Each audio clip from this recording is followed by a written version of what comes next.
ततो युद्धपरिश्रान्तम् समरे चिन्तया स्थिताम् रावणम् चाग्रतो दृष्ट्वा युद्धाय समुपस्थिताम् देवतैश्च समागम्य द्रष्टुमभ्यागतो रणम् उपगम्याब्रवीद रामम् अगस्त्यो भगवान् ऋषिः राम राम महाबाहो शृणु गुह्यम् सनातनम् येन सर्वा नरीन् वत्स समरे विजयिष्यसि आदित्यहृदयम् पुण्यम् सर्वशत्रुविनाशनम् जयावहम् जपेन्नित्यम् अक्षयम् परमम् शिवम् सर्वमङ्गलमाङ्गल्यम् सर्वपापप्रणाशनम् चिन्ताशोकप्रशमनम् आयुवर्धनमुत्तमम् रश्मिमन्तम् समुद्यन्तम् देवासुरनमस्कृतम् पूजयस्व विवस्वन्तम् भास्करम् भुवनेश्वरम् सर्वदेवात्मको ह्येष तेजस्वी रश्मिभावनः एष देवासुरगणान् लोकान् पाति गभस्तिभिः एष ब्रह्मा च विष्णुश्च शिवः स्कन्दः प्रजापतिः महेन्द्रो धनदः कालो यमः सोमो ह्यपाम्पतिः पितरो वसवः साध्या ह्यश्विनो मरुतो मनुः वायुर्वहनिः प्रजाप्राण ऋतुकर्ता प्रभाकरः आदित्यः सविता सूर्यः खगः पूषा गभस्तिमान् सुवर्णसदृशो भानुर्हिरण्यरेता दिवाकरः हरितस्वः सहस्रार्ची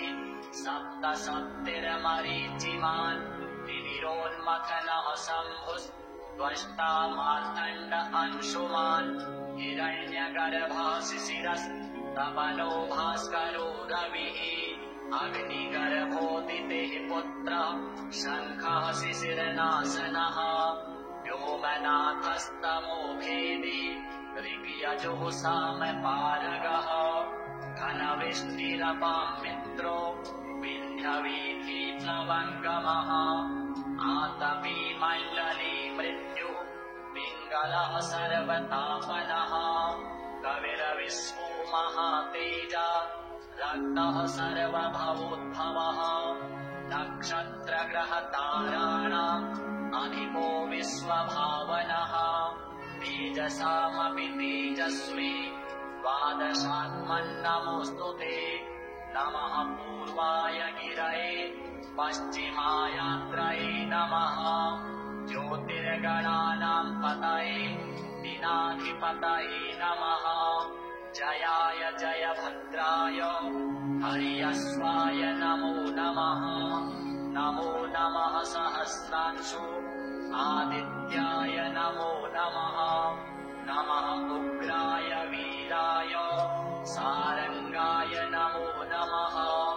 नमः पद्मप्रबोधाय मार्तण्डाय नमो नमः ब्रह्मेशानाच्युतेशाय सूर्यायादित्यवर्चसे भास्वते सर्वभक्षाय रौद्राय वपुषे नमः तमोघ्नाय हिमघ्नाय शत्रुघ्नायामितात्मने कृतघ्नघ्नाय देवाय ज्योतिषाम् पतये नमः तप्तचामीकराभाय वहनये विश्वकर्मणे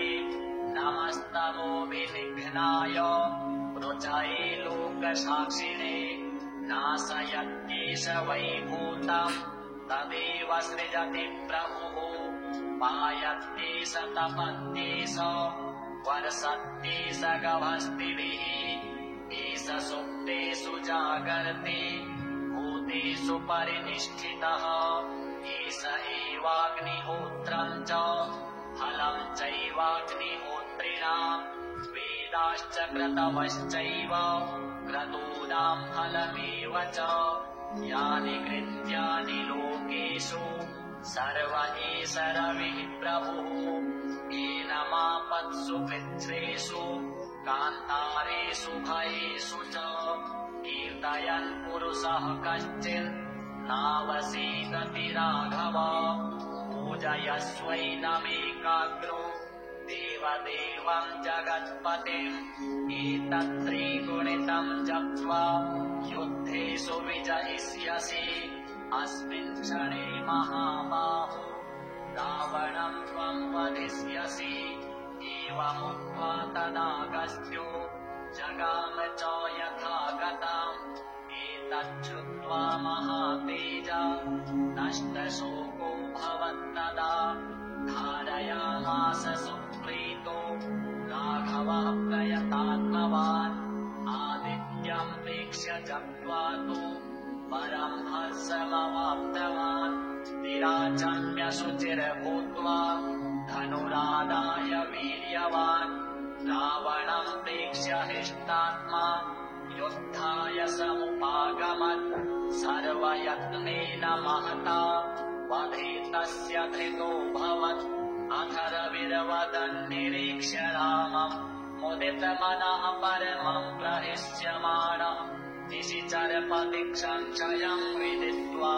सुरगणमध्यगतो वचस्त्वरेति